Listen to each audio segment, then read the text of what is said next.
You're listening to Zeitgeist Banana, a podcast all about the English language. My name's Gideon and I'm in Paris, and I'm joined today by, yes, it's John.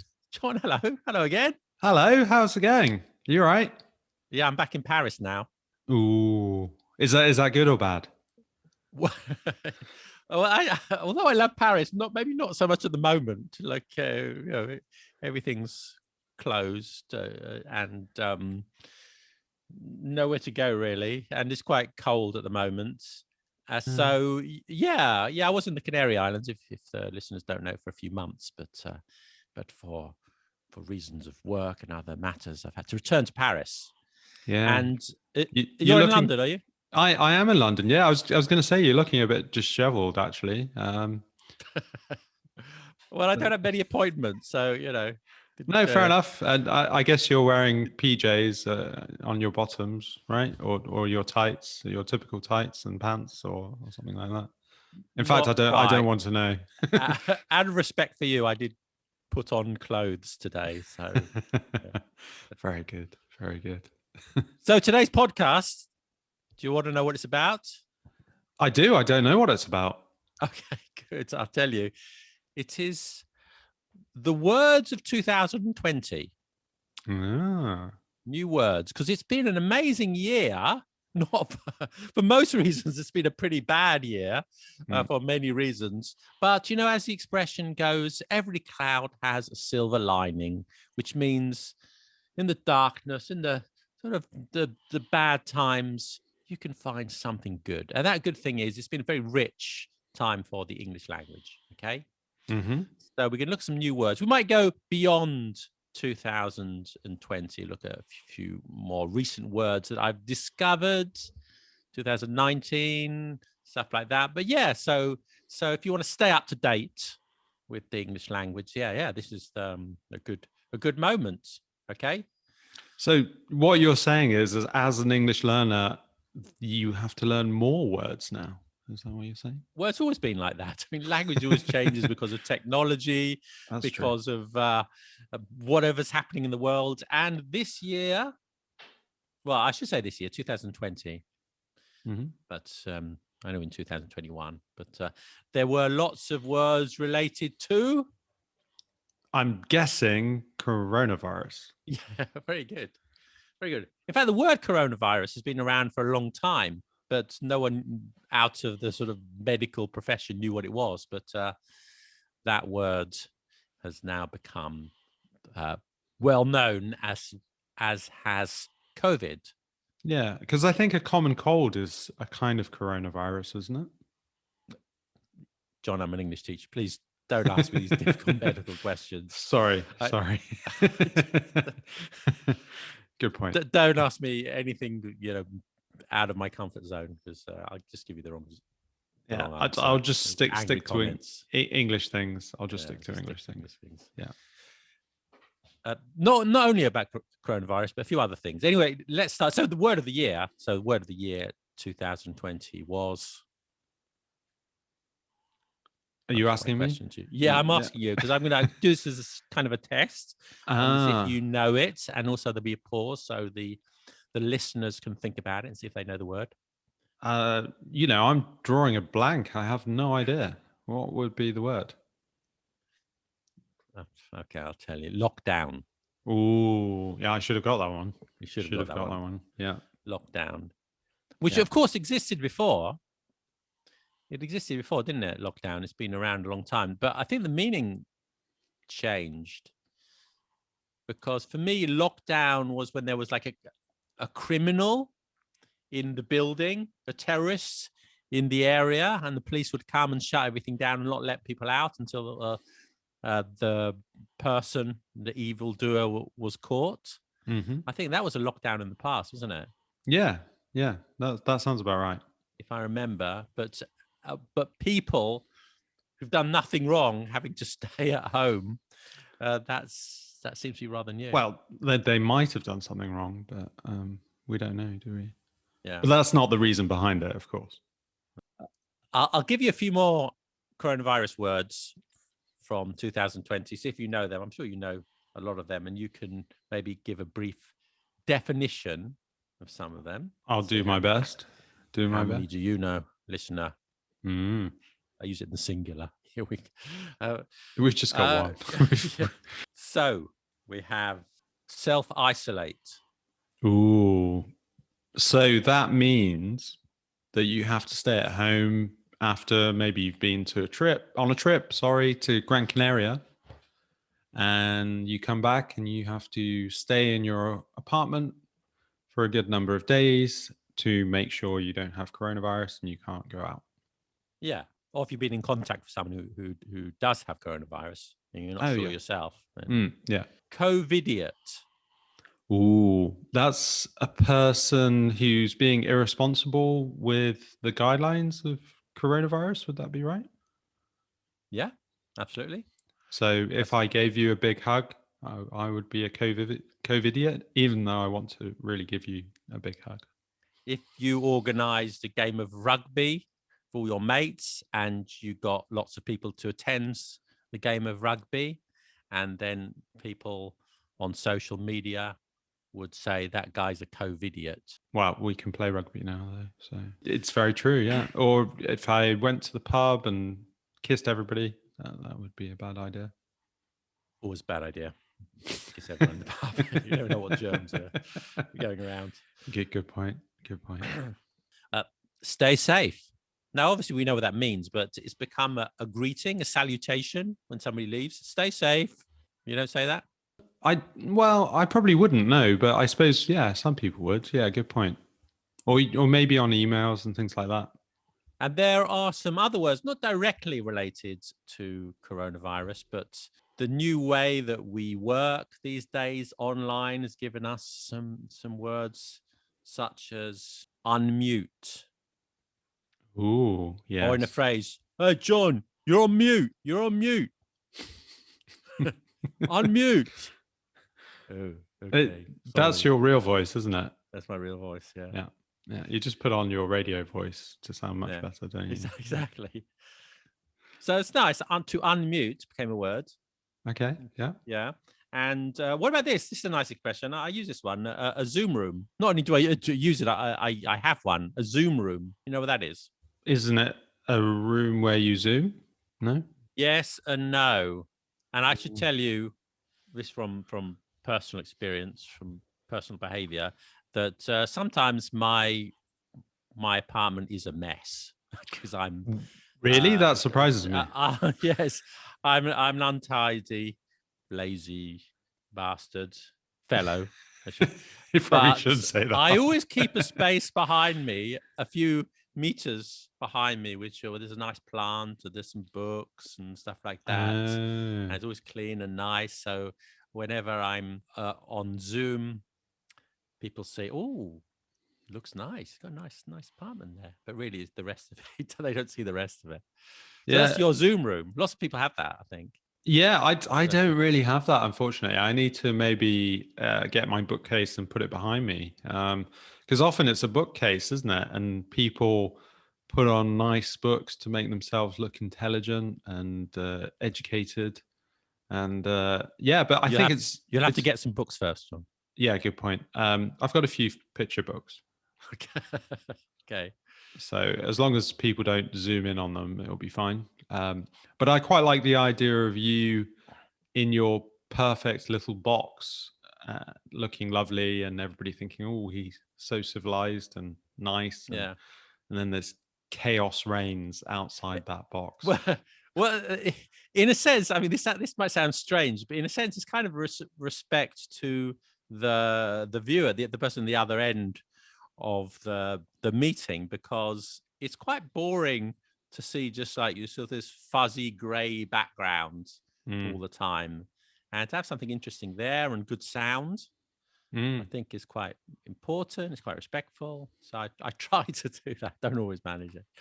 Yeah, I try to do that. Yeah, I think that's a good point. I mean, I think maybe I should get my act in gear and change a few things. A locktail. What's that? A locktail. Ooh, is it something between a cocktail and a lockdown? exactly. You're having cocktails in lockdown over Zoom. I see you've got one at the moment. What about this then? A quarantini. A quarantini. Yeah, this has got to be a martini in quarantine. Is that right? Yeah, I guess martini or any other cocktail. Another idea of the same thing. Yeah. Okay, but not all the words. Not all the words have been related to coronavirus. There are a few others, and I'll give you them and tell us what they mean if you are familiar with them. Mm. This one I quite like. Sad fishing. Sad fishing. What does that mean? Mm. Is that when you sit, I don't know, on the banks of the River Seine because you're in lockdown and, with your fishing rod and you're sad because you shouldn't really be doing it? No, Okay. it isn't. Sad fishing happens when you post something on social media in order to get attention from people. So, for example, I've got toothache, and you put your hand against your tooth, saying, "I'm in terrible pain." On your Instagram post or Facebook, and then people will write messages to you. Oh, are you okay? You're okay, then yeah. Or I'm in. I've run out of martini. I can't have a quarantini. I'm so sad. Oh, don't worry. We'll send you some martini. In fact, I remember that was your last post on Instagram. Yeah. So that's sad fishing. Are you guilty of that, John? I'm not. No, that sounds quite sad. So, I wouldn't ever be into that kind of stuff. Me neither. But I think in a way it's quite healthy because in the past, well, I say in the past, I mean, social media posts were always positive and wonderful. And you looked at other people's social media and go, wow, why is everyone having such a fantastic life? Oh, they're skydiving, bungee jumping, they're, I don't know, whatever they're doing. And me, I'm sitting in my pajamas, drinking coffee and looking out the window. So now this is giving kind of a balance to social media. Do you think? Yeah. Well, sure. No, really. Well, no. I'd be intrigued though to see people bungee jumping in the times of COVID, but good on them for really breaking the rules in a big way. So, well, if you bungee jump alone, I guess it's okay. That seems like a very wise move. Tie yourself to the rope yourself. A couple more. This from this year. There's I'm not sure how to pronounce this one. Shiro or Shiro. Mm. What do you think that means? So maybe a female hero, is that right? Oh, very good. You got it. Yeah. Ah, cool. A female hero is a Shiro or Shiro. Which is kind of strange because there is already a good word for that, which is heroine. It already exists, but for some reason they find that that's not good. So yeah, she's such a Shiro. Do you think that's something to do with being connected to the drug heroin? I don't know. Maybe, yeah, but it's been around a long time. The word though. This is true. Yeah, I don't. Yeah, it's an odd one, isn't it? It could be, but I think like generally masculine and feminine things are being blurred. That you don't hear them so often as you did a few years ago. Mm-hmm. Like actor, actress. People don't generally say actress anymore. That's true. Head mistress. You just say head teacher, and it's dying out, isn't it? Authoress. Whoever says that now, she's an authoress. Does that exist as a word? I haven't even heard that word. I have read it. In fact, I mentioned it because I read it recently, but the reference was quite old. So yeah, but it's just, I think maybe 50, 60 years ago, there are many of these masculine, feminine words, and they're just dying out. Heroin, not many people say heroin anymore, but then again, they've just added Shiro. But one or two still exist. I think just waiter and waitress, people still say that, don't they? Barman, barmaids, but I can't think of many more masculine and feminine. Yeah, this is true. I mean, I suppose it is, dying out, I guess, isn't it, to some extent? Yeah. It is dying out. It's interesting in French is the opposite is true, that they're demanding that there should be, the female should be respected and you shouldn't use the male. So You But say, but you know, is that more to do with the fact that there's masculine and feminine linguistically, though? I guess. yeah, but I don't want to really talk about the Okay, French sorry, language. It's sorry, not my sorry, thing. But yeah, I think sorry. you say like, for example, I don't know, I'm professeur would be always like, it used to be like masculine. Mm-hmm. Doesn't matter who it was male or female, it was a masculine. Mm. But now it's une professeur or Mm. un professeur used to, and there are many directeur, directrice. You have director and the female. They insist now that there's a female version, not you just use one, which is funny. It's the opposite way in English. Yeah. So we've gone through all the words that you know in French. So that's good. Basically, yeah. Apart from bière and croissant, that's about it. Oh, and also you know about the leak in your flat. Oh yeah, leak. Yeah, that's right. Fuite. Yeah, I know that. Because I had a leak. I had to phone a plumber. So I had to. So I'm an expert in French plumbing words. You are. Your new career in London awaits. Yes.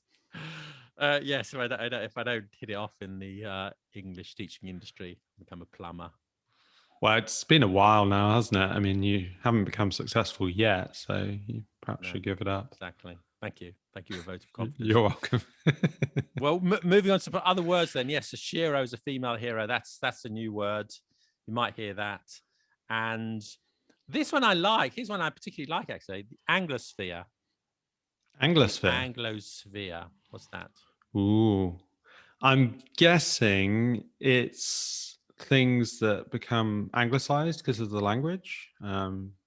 Not exactly, no. No? Okay. Not sure. Anglosphere, just English-speaking countries. Oh, okay. Yep. That makes sense. Yeah. So this term is very popular in the Anglosphere. It hasn't caught on abroad. So that would be... Sorry. That would be, for example, any country that widely speaks English. Is that right? Yeah. You know, the classics, England, Britain, the US, Australia, New Zealand, so Malta, those other countries. But India would be included in that? I don't know. I guess so. Yeah, I guess so. There are a lot of native speakers in India. In France, one thing that drives me crazy, that the French, they always talk about the Anglo-Saxons, you from the Anglo-Saxon culture. Mm-hmm. And for me, that doesn't make any sense because they're saying that the British and the Americans share some common culture. And they always talk about, yes, this is how the Anglo-Saxons do it. But I think it's not true. The British would say, I'm not American, I'm British. They don't associate. And it's a very separate thing. The only thing we share is a language. And I'm not sure this Anglo-Saxon really exists. Yeah, I think it's a curious one, isn't it? I mean, I think it's, I guess it comes down from a linguistic point of view. But as you say, the cultures are very different. The people are very different. And I would argue in quite a lot of ways, the Americans are kind of closer to the French and the Germans than they are to us. Yeah, that's a good point. That's a good point. Also, I think if you stopped a guy in the street, a girl in the street, and said, what is an Anglo-Saxon?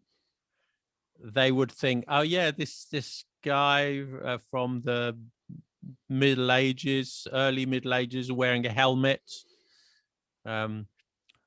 pillaging the towns of England. Wouldn't they? They think of you wouldn't think of something in modern times, would you? No, it is a curious phrase, isn't it? I mean, it's quite interesting how that would stick as a phrase, isn't it? But yeah, you're right. Yeah. So we don't say Anglo-Saxon in that way in England. So Anglo-Saxon is just a tribe and an old language. Yeah, nothing to Britain, America, but the French insist upon it. Yeah, it's very interesting. Yeah, but the Anglosphere, that's a good word. That really works. The English-speaking world. I like that word. I think that's a nice word. I might start using it. Yeah. Okay, a couple more. Here you are. What does this mean? Plant-based. Oh, I know this one. It means you're eating something that is from a plant. So A vegetable could be plant-based, of course, but you can eat plant-based burgers now. Yeah. We Which already have a word, vegetarians. I'm not sure why we need to have the word plant-based, but it seems to be really popular these days. it does, doesn't it? I suppose it's just because we're trying to make the separation between plants and meat, aren't we? I guess that's the reason. I also think it's not only for things you eat, though, plant-based. You'd say Yeah, that's a good point. that, I don't know, I'm using some cream, plant-based cream or something. Well, that's a good point, isn't it? You medicine, wouldn't say that I've got vegetarian cream, would you? Because then that suggests you're yeah, going to eat it. exactly. So that I guess that's the reason why, isn't it? So we have a couple more for you. Some more controversial ones. Cancel culture. Or just Ooh. cancel. You've been cancelled. John, that tweet you did in 2009, we dug it up and it was a bit dodgy. And now, no, you're not going to be speaking at the university this year. You've been cancelled. Oh dear. It's not true. I was a bit worried. It wasn't the one that I kind of said that your coffee was bad, was it? That one? Yes, that's outrageous. Yeah, maybe you want to explain cancel culture. What do you think about all this?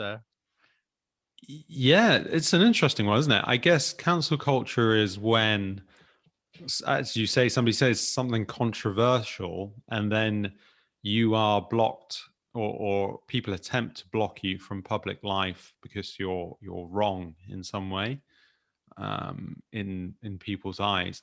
I mean, I think it's an interesting phenomenon. I suppose it arguably exists on one side more than the other. I mean, maybe people who are taking the moral high ground often get involved in cancel culture, where somebody, not mentioning any names, the previous president of the United States might have said something controversial, and yes, people not wanting that to go out into public domain, or them being ostracized for it. But I don't think I particularly agree with it wholeheartedly. I suppose it depends on the situation, I guess. I think gender is quite a dangerous thing, Mm. because what we used to say, what was that quote by what's that? I think Evelyn Beatrice Hall. Yeah, I disapprove of what you say, but I will defend to the death your right to say it. Mm. And you'd always allow people to have different opinions, even though you strongly disagreed with them. You'd hear them out, and then you'd make your case. But I guess this cancel culture comes from the left as much as from the right, but more, I think, from the left, but mistakenly, because freedom of speech is one of our rights. And there have been cases which have really, I'd say, disturbed me. For example, I'll give you a couple of examples which have like J.K. Rowling. J.K. Rowling, who's someone I think to the left, she's liberal minded, but she was saying that sometimes giving transgender rights may encroach upon women's rights, for example, and which it's an interesting idea, but she was lambasted for it and criticized for it, and I think really unfairly. There was another case. Do you remember this when Harry and Meghan? I don't usually talk about the royal family. Harry and Meghan had their first child. I should know the name, shouldn't I? I don't know. I can't remember. They had the first child, and a British celebrity, Danny Baker, he posted a photo on Twitter, which I thought was amusing. Obviously, it was mistaken. He was sort of he posted a picture of a mother and a father, and holding a monkey was dressed up in a top hat and a dinner jacket and a tie. The monkey was, and he thought it was about privilege, that these people have like this huge privilege. And of course, Meghan comes from mixed race background, and he didn't realize that he thought it was just a joke about privilege. But was taken out of context, and he was accused of racism, and nothing he'd ever done in his life, pointed to him being a racist. There would have been some traces of it, but he had to quit his job. Maybe clumsily posting a photograph without thinking too much about it. Yeah, quite bad. It's curious, isn't it? I mean, I guess it's this idea of getting offended very quickly, isn't it? And yeah, I mean, I suppose there particularly if you're in the public eye, there's no margin for error, is there, to some extent? And yeah, they're sort of digging out, tweets and messages they posted years ago. And I think, people say stupid things. Of course, there's some extremism, which maybe we can't forgive. But in most cases, people said something stupid 10 years ago, and because of that, they've lost their jobs or had to resign. But we could give them a second chance, or give them a chance to apologize and let it go. Yeah, sure. I mean, yeah, it's tough, isn't it? I mean, I think it's quite a difficult environment to be in if you're in the public eye. And also, I mean, I think it's yeah, I mean, I guess there was the Piers Morgan incident, wasn't there, where he was talking about Meghan and Harry and saying that he didn't think that they were being genuine, and apparently, well, he resigned, Yes. didn't he? So, I mean, I don't particularly like Piers Morgan, but I agree with the idea that he's entitled to having an opinion. Basically, he called Meghan a liar. Yeah. Now, that might be quite offensive. I'm sure Meghan be offended. It might be quite offensive, but he's allowed to hold that opinion, I would say, really. And, breakfast TV, it was born out of controversy. I don't know why he should resign. Don't particularly like the guy, but I have no opinion on Meghan. I don't know her, whether this is telling the truth or not. But yeah, it's quite a tricky one, isn't it? Most people, believe in a fair and equal society. Most people will go along with that, extremists who don't. However, taking that to the extreme, when you get people fired, you get people lose their jobs, you ruin people's lives just because of something they said that doesn't fit into that worldview, that's pretty bad. And there's been cases of old films, being cancelled, like I think, was it Gone with the Wind? Oh yeah, on Netflix. I think they pulled it down because there's a lot of reference to slavery and slaves and some non-politically correct language. Yeah, I mean, which of course, yeah, carry on. Yeah, no, I think it's quite tricky though, isn't it? I mean, I think we're in a situation. Yeah, I mean, we can't deny the past, right? So, I think obviously things are sensitive, and that's fair enough. But at the same time, the past is the past, isn't it? We shouldn't. Yeah, you wouldn't make some programs. You wouldn't make them now as you did in the past. And I think I agree with putting maybe a warning in the beginning, letting people know that this was made a long time ago, and some of the terms, some of the expressions may offend people. I'm okay with that, but you can't cancel the past. You still, otherwise you wouldn't watch many books from the past. I mean, I think there was a case also recently about an episode of a British TV comedy show from the 1970s called Some Mothers Do Have Them. Not a very funny one. In fact, not funny at all. But they used a pejorative term for gay people in one of the episodes. Right. And I think they had to take it down. Again, that was the 1970s. You would never do that now. You would never do that. And rightly so, with good reason. You wouldn't do that now. And we shouldn't do that now. However, that was a past. We've got to just move on. Yeah, well, it's an element of learning, isn't it? I mean, if those references don't exist, then in a way, how can you learn from them? Yeah, exactly. Okay, so there you go. So it's cancel culture or cancel. You've been cancelled. Have I? Well, Not yet. I don't think hope. you said anything suspicious so far on this podcast, but you have time to. I'm on my best behavior. So. Yeah. John. Yes. I don't live in the UK. This is not really about words of 2020, but it's about recent words. And I don't live in the UK, as you well know, but I go back to London pretty often. Mm-hmm. But sometimes, even, I've been away for a few months and I hear new words and new expressions coming up all the time. And that surprises me. Language is a living thing. And here are a few. Here are a couple I've heard recently, which I didn't know. I didn't really know the meaning. Ooh. I'm ashamed to say. Maybe you do. And the first one, which now I hear everywhere, is dope, with the meaning great, fantastic. Did you know that one? Well, you've not heard that one before. Where have you been? Living in a box? I mean, do you know it? I do know it. Yeah, it's dope, man. I mean, it's really dope. It's cool. Yeah, that's been around for ages, hasn't it?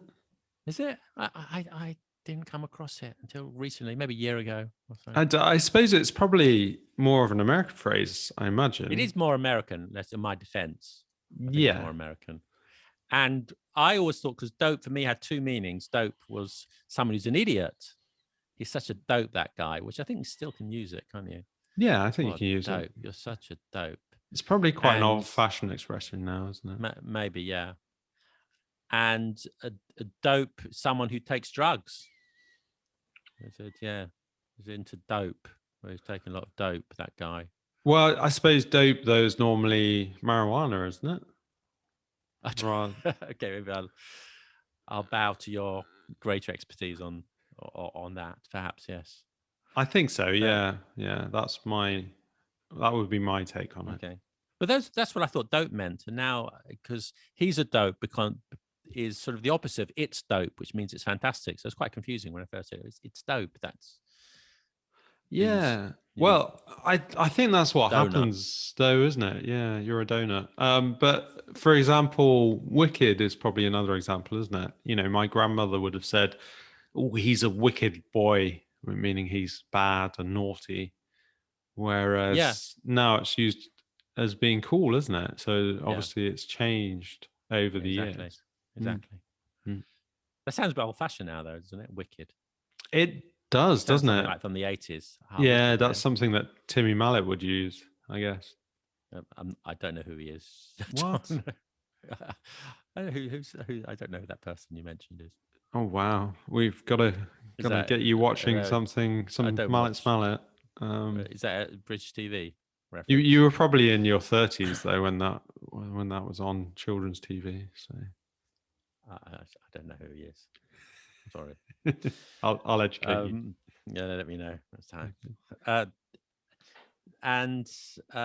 The other one, which I only discovered like a couple of years ago, and now it's used all the time, is "my bad." Oh, I don't like that phrase. Well, my bad. You don't like it? No. Why not? I told one of my students recently that he's not allowed to use that phrase. What? Are you the conversation police? I am. I cancelled my student for saying my bad. No. I don't really like that phrase. I think it sounds a bit naff. I don't like that. I don't like that phrase. Do you like it? Actually, it's quite useful. Oh. Because it's because what do you say instead? It's quite short and to the point. And what would you say instead? My mistake. Sorry, my mistake. I apologize. It was my mistake. It's just too long. Well, you don't have to say that. You can still say my mistake or my fault. Yeah, I know what you mean. I know what you mean, but I don't know. I don't like it. It sounds. I mean, obviously, it's grammatically wrong, isn't it? And I don't know. It just doesn't sound right to me. Well, yes and no. But if you treat bad as a noun, sort of an abstract noun, then that sounds odd. Could be. But Did you know? Do you know where it comes from? My bad. No, I don't.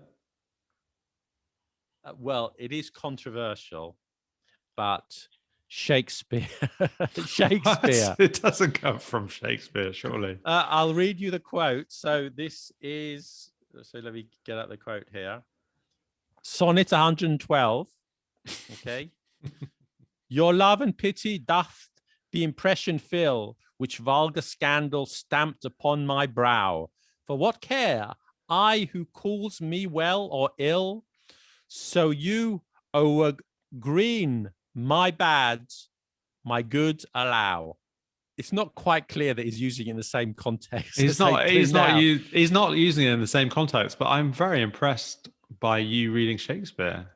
I did a quick Google search, but I do remember that people say, it comes from Shakespeare. Yeah, I'm not sure you can't use it in the same way. But anyway, if someone is telling you off, if an English teacher is telling you off, John, for using my bad, the reply can be, well, actually, it comes from Shakespeare, Sonnet 112. Wow. But what about dope? Is that in Shakespeare as well? I don't know. I know that Zoom Room is not in Shakespeare. Wow. Covidiot is not in Shakespeare. That's true. I'd be surprised I get some comments. Well, in the comments, no, you're absolutely wrong. Covidiots, go to all... Go to Othello, blah blah blah. Well, 12, yeah. Maybe in Shakespeare's time they had Plague Idiot. Probably, yeah, exactly. Yeah. Or okay. Black Death Idiot. Black Death Idiot. Was there Shakespeare's time? Was there no plague? Was 1665, wasn't it? And 1384. I'm not sure. I think there was. I think there was something going on around Shakespeare's time, wasn't there? Yeah. A pox upon thee. Indeed. I'm sure there was a pox or something. Yeah. Yeah. Something to wipe out lots of people. I'm sure there was. Yeah. Don't know if I had any quarantine, but or any quarantinis. Well, the quarantine was quite an old term, isn't it? It was like you had to stay on the ship for 40 days when it came into port because of you might have the plague. So something like you mean quarantine or quarantini? Quarantine. Sorry, quarantine. Right. Yeah, the word quarantine. Yeah. Well, John, that's you learned some new vocabulary, did you? Well, you knew most of those. Yeah, I'm not too bad, am I? I keep my finger on the pulse, so to speak, but I'm not going to introduce my bad into my speaking, I'm afraid. My lexicon. Okay. Your lexicon. Indeed. Yes. Well, okay. Well, I'll just give you the chance to tell the listeners, if they don't know already, who are you? Who the hell are you? Who the hell am I? That's lovely. So my name's John, and I'm from the potentially more superior podcast, English with Monty. But it depends on your opinion, and you're entitled to your opinion. You're allowed to give opinions on my show, and we do some lovely podcasts, and Gideon's on there too. Thank you, John. It's been dope, hasn't it? This podcast has been dope. Let's do it again sometime. Yeah, I've been smoking dope, but yeah. What? Okay, you're cancelled. Don't want any druggies on this podcast. Oh dear, I'm sorry. No more invitations for you, my friend. Okay, so yes, so do listen to John's podcast and do watch our videos on Let Them Talk TV, and we'll catch you in the next podcast. Take care. Bye. Bye. Stay safe.